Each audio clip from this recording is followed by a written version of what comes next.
자, 여러분들 오늘 월요일날 시장이 첫 스타트부터 괜찮습니다. 급반등이 잘 나왔고요. 코스피 1%대 코스닥은 거의 3%나 급등이 나왔는데, 아무래도 코스닥이 이렇게 강세를 보인 이유는 저번 주에 많이 급락이 나왔던 찌라시 때문에 급락이 나왔던 이런 알테오젠과 함께 또 바이오 종목들의 반등이 일제히 나왔기 때문에 코스닥의 분위기가 좋았습니다. 그런데 바이오만 올랐느냐? 그런 건 아니고 2차 전지도 굉장히 강했어요. 보시면은 LG 엔솔도 3%, 지난번에 IRA 폐기 관련해서 우려했던 거를 단번에 회복을 하면서 어떤 또 내용이 나왔는지 잠시 후에 함께 체크를 해보도록 하고요. 그 외에도 오늘은 전반적으로 우리가 지난주에 함께 체크를 했었던 테마주들이나 개별주들, 섹터 위주로 좀 반등이 잘 나왔습니다. 대표적으로 바이오 2차 전지도 말씀을 드렸고, 전력기기도 좋았고요. LS 일렉트릭, HD 현대 일렉트릭 포함해갖고 대부분 더 좋은 흐름이 나왔습니다. 그리고 AI 소프트웨어가 엔비디아가 하락함에도 불구하고 올라가고 있습니다. 엔비디아는 하드웨어니까 이쪽이 주춤할 때 소프트웨어, 이제 아마존 관련된 소식들도 있으니까 다시 한 번 더 부각을 받고 있고, AI 소프트웨어 종목들이 일제히 형님 먼저 아우 먼저 수남매가 들어오고 있는 것도 요즘 시장의 특징이라고 볼 수가 있습니다. 그 외에는 코인이 지금은 좀 주춤거리고 있지만 알트들이 지금 한 번씩 수급이 들어오고 있어요. 그래서 S티어 관련이나 알트 관련된 코인을 갖고 있는 게임 회사들, 요런 애들도 한 번씩 움직임이 나오고 있었다. 그 다음에 오후장에 이재명 위증 교사가 무죄가 나오면서, 1심에서 무죄가 나오면서 이재명 관련주들도 일제히 급등이 나왔습니다. 그래서 여러 가지 조선, 우주 요런 애들도 몇몇 종목들 또 반등이 나온 것도 특징이었다. 오늘 시장 이렇게 정리를 해볼 수가 있습니다. 그러면은 뉴스 하나하나 보면서 도대체 어떻게 된 일인지 한번 보도록 하겠습니다. 알테오젠 금요일날 하락했던 거를 단숨에 회복을 했습니다. 무려 13%나 급등을 했고요. 하루하루 일비하면서 롤러코스터가 나와주고 있는데, 오늘은 도대체 무슨 일이냐 보면은, 알테오젠 오전에 시작하기 앞서서 이제 신한투자증권에서 보고서가 나왔습니다. 지금까지 알테오젠 관련된 루머들 많았다. 이번에 한 번이 아니야. 예전에도 있었어. 보신 분들은 알 거야. 그런데 지금까지 이 루머가 단 한 번도 진실인 적이 없었다. 이렇게 보고서를 내면서 루머 때문에 하락했다면은 단기적으로 항상 기회였다. 이렇게 보고서가 나왔습니다. 그래서 보시면은 대규모 유상증자랑 각종 특허 관련된 루머로 출렁거렸다. 하지만 이런 내용 때문에 하락했다면 오히려 매수 기회다. 이런 것들이 투자 심리를 좀 긍정적으로 바꿔놨다. 그렇게 볼 수가 있고요. 자, 그리고 알테오젠 측에서도 뉴스가 또 나오기도 했어요. 알테오젠의 회사가 직접 이번에 특허 침해를 받았던 그 물질이 독립적인 물질이고 미국 회사의 특허를 절대로 침해했을 가능성이 없다. 이런 식으로 회사가 이제 입장을 또 발표를 했거든요. 아마 이 뉴스도 충분히 긍정적인 영향을 주면서 또 장 막판까지 13%까지 끌어올린 걸로 보입니다. 알테오젠이 이렇게 반등에 일제히 성공을 하니까 뭐 그동안 급락을 했었던 바이오 종목들, 뭐 리가켄 바이오, 펩트론 이런 애들도 다 같이 야 우리 지난주에 너무 이게 과하게 반응했었나? 그렇지 하면서 좀 반등을 다시 시도하는 모습. 그 다음에 아마 이것도 있을 거예요. 미국장이 중소형주랑 여러 가지 골고루 다 반등에 잘 성공을 했어요. 금요일날. 그리고 오늘 나스닥 선물 포함해서 러셀 선물도 강세를 보이고 있거든요. 아마 이런 영향도 또 긍정적으로 작용을 했다. 저는 그렇게 보고 있습니다. 자, 장중에 물론 정치 테마 하시는 분들은 핫하게 봤을 것 같고, 저처럼 정치 테마 잘 안 보시는 분들은 이런 일이 있었구나 정도로 넘어갔을 것 같은데, 오후 2시쯤이었나요? 핫하게 움직였습니다. 이재명 관련해서 위증교사 1심 무죄가 나왔어요. 예전에 유죄가 나올 것이다 라는 전망 때문에 굉장히 관련주들이 급락이 나왔거든요. 보시면은 에이텍, 동신건설, 이제 정치 테마주로 이제 예전에 유명했던 종목들인데, 자, 무려 관련된 뉴스가 나오고 30% 넘게 급락이 나오기도 했습니다. 그런데 오늘 오후장에 나왔던 1심 무죄 소식 때문에 바로 상한가 직행이 갔어요. 와, 이거 장중에 뉴스 보면서 발빠르게 스캐퍼 치신 분들은 수익이 났을 거긴 한데 좀 대응이 쉽진 않았겠죠? 그래서 동신건설도 바로 상한가를 갔고요. 그러면 그동안에 김동연 관련 테마주 어떻게 된 거지?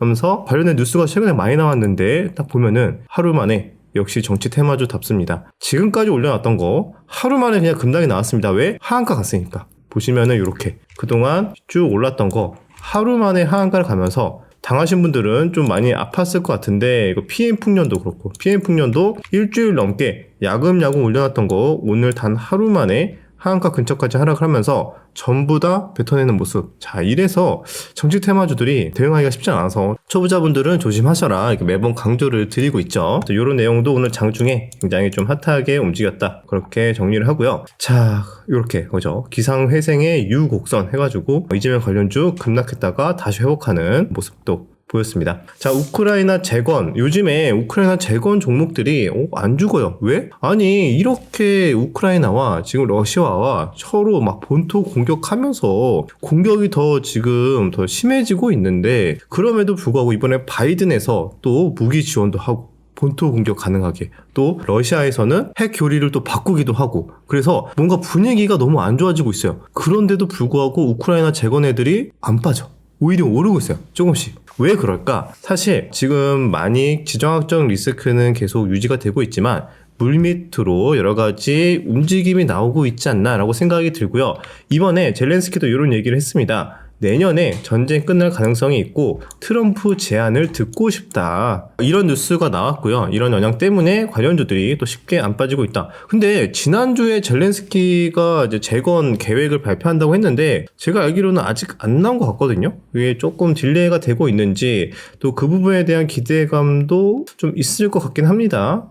그래서 이것도 천천히 지켜보시면 될 것 같고요. 그 다음에 추가적으로 미국의 안보 보좌관 내정자, 트럼프 우크라이나 확전을 우려하고 있고 휴전 협상을 빨리 해야 된다, 이런 소식도 이제 미국 내에서 나오고 있습니다. 하지만 임기가 2개월도 남지 않은 우리 바이든은 왜 더 전쟁을 키울까요? 속셈이 뭔지는 모르겠는데 퇴임하기 전에 망치고 있는 건지 뭔지는 몰라도 아무래도 그게 있겠죠. 지금까지 우크라이나를 지원을 꾸준하게 많이 해왔기 때문에 퇴임하기 전까지 최대한 너 해줄 수 있는 거 다 해주고 갈게, 약간 그런 느낌인지 몰라도, 왜냐면 트럼프가 되면은 사실 우크라이나에게 야 너네가 양보해, 그 다음에 승전국 러시아로 하고 패전국 우크라 하고 그냥 마무리해, 이런 식으로 할 가능성이 있기 때문에 뒤늦게라도 지원을 이렇게 좀 마무리 막 하고 있는 게 아닌가, 그렇게 개인적으로 생각이 들긴 하는데 어떻게 될지는 두고 봐야 된다. 하지만 중요한 포인트는 내년에 트럼프가 대통령이 시작이 되면은 확실히 휴전 협상 빠르게 진행될 것이다라는 기대감은 여전히 있다라는 거, 그렇게 보시면 좋을 것 같습니다. 자, 그 다음에는 삼성전자. 오늘 뭐야, 삼성전자 웬일이지 보시면은 3% 넘게 상승이 나왔습니다. 막판에는 동시호가의 거래량 1000만 주가 터지면서 갭상승했거든요. 근데 이거는 많은 분들이 이거 무슨 일이야 라고 생각할 수 있겠지만 MSCI 리밸런싱 날이기 때문에 그 영향 때문에 오늘 막판에 대형주들이 동시호가에 좀 움직임이 있었을 겁니다. 그런 걸로 보시면 될 것 같고 큰 의미까지 부여할 필요는 없습니다. 하지만 호재가 하나 있기는 합니다. 젠스랑 삼성전자 HBM 승인 위해서 최대한 빨리 작업을 하고 있다. 야, 언제까지 희망 고문만 하면서 시간을 끌지는 모르겠지만 아무튼 최근에 젠스낭이 블룸버그 인터뷰에서 밝혔다는 소식입니다. 자, 그 다음에 AI 소프트웨어 애들이 나쁘지 않죠? AI 소프트웨어 애들이 왜 이렇게 뒤늦게 움직일까? 엔비디아가 많이 올라왔기 때문에 AI 소프트웨어 순환매가 들어온다, 이렇게 볼 수도 있고요. 추가적으로 마이크로소프트, 아마존, 구글 등 AI 인프라 구축에 내년에 280조 원이나 쏟아붓는다는 소식에 AI 관련된 종목들이 한 번씩 수급이 들어오고 있는 상황이다, 그렇게 보고 있습니다. AI 기술이 본격화되고 있고 테크 투자, 기술보다 거시경제가 더 중요하다. 그래서 앞으로도 계속 내년까지도 공격적으로 투자를 할 것이다 라는 빅테크의 그런 계획 때문에 투자 심리가 좋아지고 있다, 그렇게 보고 있습니다. 자, 대왕고래 관련된 애들도 조금씩 들어오고 있어요. 그래서 이게 일정이 예정돼 있긴 한데 최근에 수급이 많이 빠진 게 이게 되나? 될까? 에 대해서 의심이 많죠. 우리나라가 에너지국이라니, 이거는 말 그대로 테마로 그냥 반짝하다 끝날 거야. 많은 분들이 아마 이렇게 생각을 하셨을 거예요. 그런데 실제로 부산 신항에 전 세계에서 도착하는 시추 자재들을 보고 부산 신항에 지금 빼곡히 지금 모이고 있다고 합니다. 그래서 이런 걸 보고 진짜 하긴 하네. 이게 어떻게 되나? 설마 진짜 되는 건가? 갑자기 또 의심과 또 반신반의하게 되면서 기대감이 조금씩 또 스물스물 올라오니까 관련 종목들이 좀 들어오고 있는데, 일단 첫 시추를 이제 곧 시작을 하죠. 그 기대감 때문에 움직이고 있다. 그리고 실제로 시추 자재들이 부산항에 모이고 있는 걸 보이니까 이제 좀 실감이 난다고 해야 될까? 그렇게 보고 있는 것 같습니다. 그래서 동해 가스전 시추 한 달 앞으로 남아 있고요. 유럽, 남미, 북미 등에서 조달을 하고 있고 이미 부두에는 컨테이너 파이프들이 빼곡하다고 합니다. 그래서 정부는 27일 날 내일 모레죠. 시추 계획 최종 검토를 앞두고 있고요. 시추선은 다음 달 10일 날 부산에 도착한다고 합니다. 그래서 요 관련돼서 또 계속 한 번씩 수급이 들어올 가능성도 있어서 아마 트레이딩 하시는 분들은 계속 관심 있게 볼 것 같습니다. 자, 그리고 추가적으로 대왕고래 프로젝트 배후 항만에 탈락됐던 경북 포항의 영일만항 해당 프로젝트 보조 항만으로 지정됐다는 소식도 있습니다. 그래서 이런 것들도 가볍게 참고하시면 될 것 같습니다. 자, 코인 주말간에 조금 빠지는 듯 했는데 또 다시 또 슬금슬금 회복하고 쉽게 확실히 빠지지 않아요. 왜? 대기 매수세가 계속 들어오고 있습니다. 최근에 코인 저격수로 유명한 갠슬러 미국 증권거래위원회 SEC 위원장이 사임을 했죠. 그러니까 알트코인들이 야, 규제 풀리면 알트들 또 난리 나는 거 아니야? 또 이런 기대감이 생길 수 있죠. 그래서 알트코인 상승장이 나오고 있습니다. 하지만 또 이것뿐만이 아니라 과거에도 비트코인 형님이 먼저 강하게 치고 올라가면은 시간차를 두고 알트코인들이 한 번씩 펌프질이 나왔어요. 그래서 그런 패턴들 때문에 지금 알트코인 단타 치느라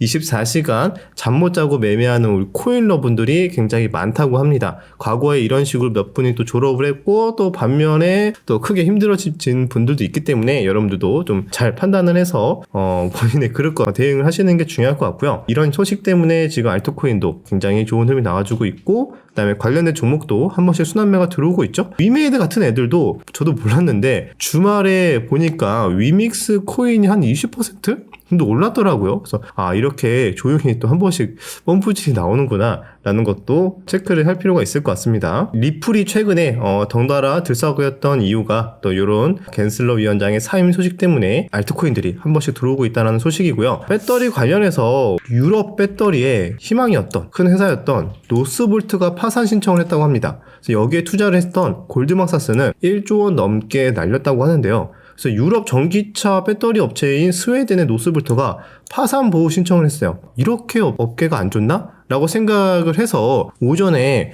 배터리 관련된 업체가 같이 급락하면 어떡하지? 라고 생각할 수도 있는데 이게 웬걸? 오히려 오늘 우리나라장 2차전지 종목들 강세를 보였습니다. 이게 경쟁자 하나가 사라졌다. 그렇게 볼 수도 있죠. 어떻게 보면 나중에 치킨 게임에 있어서 경쟁자 한 명이 사라진 거기 때문에 국내 배터리 업계에서는 오히려 호재로 받아들이는 것 같습니다.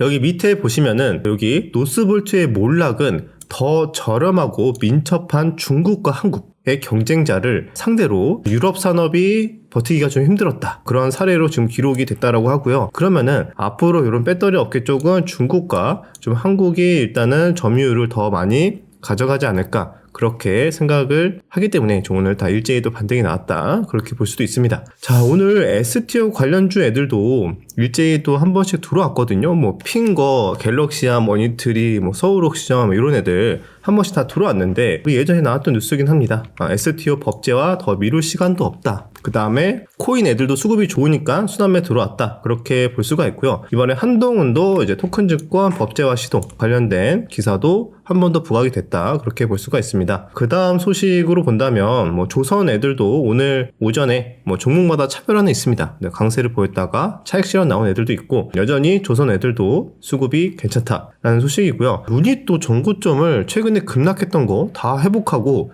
살짝 돌파를 했어요. 관련된 뉴스는 뭐 비슷한 내용이긴 하나 이제 아무래도 기술적 반등 치고는 좀 많이 세게 나왔습니다. 그래서 바이오 쪽도 우려가 너무 과했다. 다시 간다. 이런 식의 보시는 분들이 많은 것 같습니다. 오징어 게임 2 관련해서도 뉴스가 한 번씩 나오고 있습니다. 그래서 오징어 게임 2는 왜 12월 26일을 택했나? 라고 하면서 그렇습니다. 그래서 가볍게 이것도 여러분들 보시면 될 것 같은데 관련주도 지금 그때를 기다리고 있는 건지 일단 횡보를 하고 있어요. 대표적으로 레몬레인이었던 종목, 뭐 아티스트 스튜디오 사명이 바뀌었죠. 뭐 그런 종목들도 있긴 한데 매매하기에는 좀 호가창이 너무 텅텅 비어있더라고요. 그래서 일단은 일정은 있습니다. 가볍게 참고하실 분들만 보시면 될 것 같다. 자, 오늘의 유머인데 떠들썩했죠. 연예계 쪽의 내용인데 이제 배우 정우성 모델 문갑이 아들의 친부다. 갑자기 이제 충격을 받는 거죠. 뭔 상관이야? 둘이 갑자기 애를 낳았다고? 아이는 끝까지 책임질 것이다. 이거 헐리우드에서 봤던 그런 마인드 아닌가? 그렇게 생각하고 있죠. 왜냐면 결혼은 안 하는데 그냥 애만 내가 책임을 질 것이다. 이런 식의 내용이 나왔는데 그렇습니다. 그래서 이 관련해서 혹시나 정우성이 관련돼 있는 회사들 있잖아요. 뭐 아티스트 스튜디오나 아티스트 유나이티드 금방 나오는 거 아니야? 라고 생각할 수 있는데 별로 움직임은 없었어요. 딱히 영향은 없는 것 같습니다. 여기에서 충격받은 분이 한 분 있다고 합니다. 왜냐면은 아시는 분들은 아실 텐데 일반인 여자친구가 있다라는 내용이 있었죠. 예전에 뭐 단독 기사로도 나오기도 했고 그분과 장기 열애 중으로 알고 있는데 이번에 혼외자가 나타났다. 그래서 그분이 굉장히 큰 충격을 받았다라는 소식도 있고요. 정리를 해본다면 이렇게 볼 수 있습니다. 정우성과 열애서 관련 등판한 여자들 리스트. 신현빈 씨는 일단 사귀는 사이 아니라고 부인했었고 문가비 씨는 원나잇2 출산으로 나와 있고 일반인 여친 이정재와 더블 데이트 할 정도로 진지한 사이라는 내용도 있고요. 또 모 일반인도 있는데 요거는 인생 네컷 사진 찍은 걸로 유출돼서 밝혀졌다고 하는데 좀 얼굴값을 좀 하고 있지 않나 이런 생각이 좀 들고요. 하지만 이 모든 거를 정우성 씨는 다 알고 있었다고 합니다. 신의 한 수. 이런 구설수가 나오기 시작하면은 광고 업계에서 위약금이 터질 수가 있죠. 근데 그거를 마치 알고 있었나 봐. 작년부터 광고를 하나도 안 찍었다고 합니다. 이게 그것 때문인지 그냥 원래 안 찍으려고 했는 건지 모르겠지만 작년이랑 올해 1000만 영화도 찍고 광고 하나쯤은 들어올 법한데 희한하게 작년부터 한 번도 CF를 찍지 않았다고 합니다. 이미 올해 초나 그 문가비 씨와의 이미 얘기가 돼서 그런 건지 몰라도 분명히 CF에서는 위약금 무는 조항이 있을 텐데 언제 사생아 이슈가 터질지 모를까 위약금 몇 배로 무는 거 있잖아요. 그런 이슈가 터질 수 있는데 그래서 광고를 안 찍었다고 하고 여기 보시면 2022년 광고 이후로 현재는 없다고 합니다. 또 이것도 준비를 한 게 아닌가라고 생각이 들고요. 관련주들은 별로 움직임이 없었습니다. 주식과는 크게 관계가 없기 때문에 가볍게 말씀을 드리고 일정 우리 매주 월요일마다 체크하는 주요 일정들 봐야겠죠? 월요일은 MSCI 지수 리밸런싱이 있었습니다. 그래서 마지막에 동시오크에 움직였던 거 이거 때문에 움직였고요. 그 다음에 큰 건 없죠? 이재명 대표 위증교사 요거 선고 나왔죠? 1심 무죄로. 그 다음 화요일입니다. 화요일은 미국 관련된 요런 또 소비자 신뢰지수, 주택 가격지수 이런 거 보시면 될 것 같고 중요한 거는 이제 연준의 FOMC 회의록 공개가 있습니다. 최근 들어서 금리 인하 속도를 굉장히 조절한다라는 의견이 많기 때문에 여기에서 이제 12월에는 금리 동결 가능성이 크게 늘어나고 있다는 소식이고 여기 관련해서 나스닥도 한번 출렁 걸렸다가 또 다시 올라오고 있다. 그렇게 볼 수가 있습니다. 그래서 금리 인하가 이게 점점점 속도가 더 천천히 늘어나게 되면은 어떻게 되죠? 달러 강세로 이어질 가능성이 있다. 그래서 이미 1400선을 계속 유지하고 있는 환율도 추가 상승이 나오는지 이것도 굉장히 관전 포인트가 될 걸로 보고 있습니다. 수요일입니다. 수요일은 미국 3분기 GDP 경제 성장률이 나오고요. 이것도 긍정적으로 나오겠죠? 미국은 항상 지금 혼자 독주를 하고 있기 때문에 긍정적으로 나오지 않을까라고 생각이 들고 미국의 10월 PC 물가 지수도 있습니다. 자, 그 다음에 산업부 대왕고래 개발 첫 전략회의 방금 말씀드렸다시피 27일 날 나오기로 예정이 되어 있습니다. 그다음 이런 것도 있네요. 수소 전기 에너지 전시회 개최 이것도 참고하시면 될 것 같고 그 다음 목요일입니다.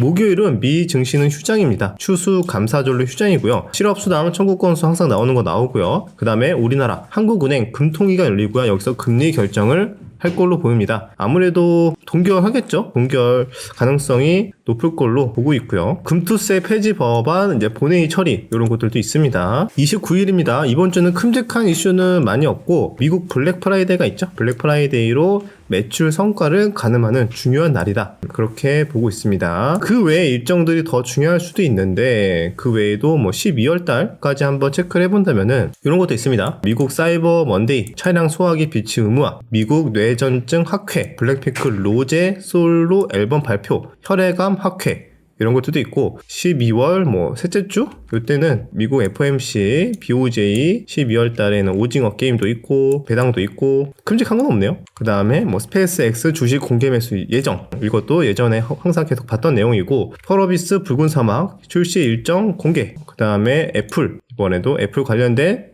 이런 내용들, iOS 업데이트 등등등 여러분도 잠깐 멈춰서 천천히 보셔도 될 것 같습니다. 원전 관련된 로드맵 잠깐 멈춰서 보세요. 자, 여기까지 일정들, 내용들 쭉 말씀을 드렸고, 지금 움직이는 종목들 시장이 갑자기 좀 좋아지는 분위기죠. 그래서 트레이딩 하기에는 또 나쁘지 않은 것 같고, 또 한편으로는 야, 여전히 국장을 보면 안 된다, 이런 의견도 많기 때문에 사실 지금 국장에 모여있는 분들은 약간의 고인물들만 모여있다, 이렇게 볼 수도 있는데, 지금 조금씩 그래도 거래 대금이 늘어나고 있습니다. 저 매매할 만한 종목도 좀 생기는 것 같고, 그래서 저 개인적으로는 완전 최악까지는 아니지 않나 라고 생각이 들고, 지난주에 이어서 이번 주도 매매할 만한 섹터는 말씀드렸다시피 뭐 우크라이나 재건 애들도 괜찮고, 뭐 AI 소프트웨어, 그 외에도 뭐 코인 관련된, 가상자산 관련된 순환매 등등, 뭐 일부 개별주, 조선 이쪽으로 괜찮게 보고 있습니다. 그래서 원전 쪽도 볼 수 있는데 좀 많이 오르기도 했고, 그래서 그 외에는 우주 쪽도 다시 12월로 갈수록 또 이슈 부각되니까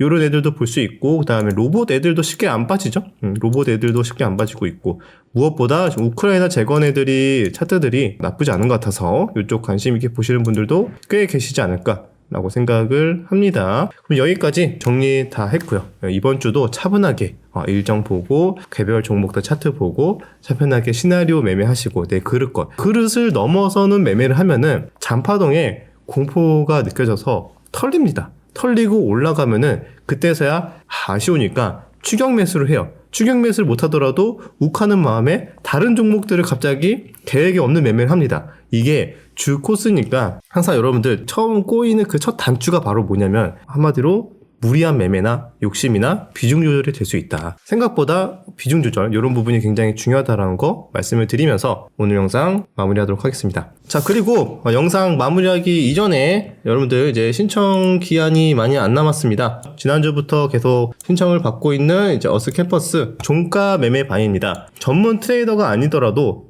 누구나 초보자분들도 쉽게 이해하고 적용할 수 있습니다. 저와 함께 있는 명훈이도 본업이 너무 바빠. 그래서 종가 매매만 하고 그냥 다음날 스탑로스랑 익절 걸어두고 그냥 자거든요. 그런데 희한하게 수익을 좀 내는 모습들도 있어서 종가 매수가 오히려 바쁘신 분들은 그게 좀 심플할 수도 있겠다. 장중에 계속 보고 있어봤자 스트레스 많이 받을 수 있으니까, 그래서 그런 관점에 대해서 제가 주로 활용하고 실제로 많은 트레이더들이 기본기로 많이 갖고 종가 매수를 하는 그 관점에 대해서 자세히 말씀을 드릴 예정이고요. 여러 가지 패턴 중에 주요 패턴 7가지를 모아놨습니다. 그래서 12월부터 시작을 하니까요, 미리 신청을 하셔야 된다는 거, 그 이후에는 신청이 마감될 수 있습니다. 그래서 관련해서 좀 더 궁금하다, 알아보고 싶다 하시는 분들은 아래 고정 댓글에 링크 타고 들어가시면 살펴보고 신청하실 수 있습니다. 그러면 여기까지 저는 마무리하고 저는 내일 다시 찾아뵙도록 하겠습니다.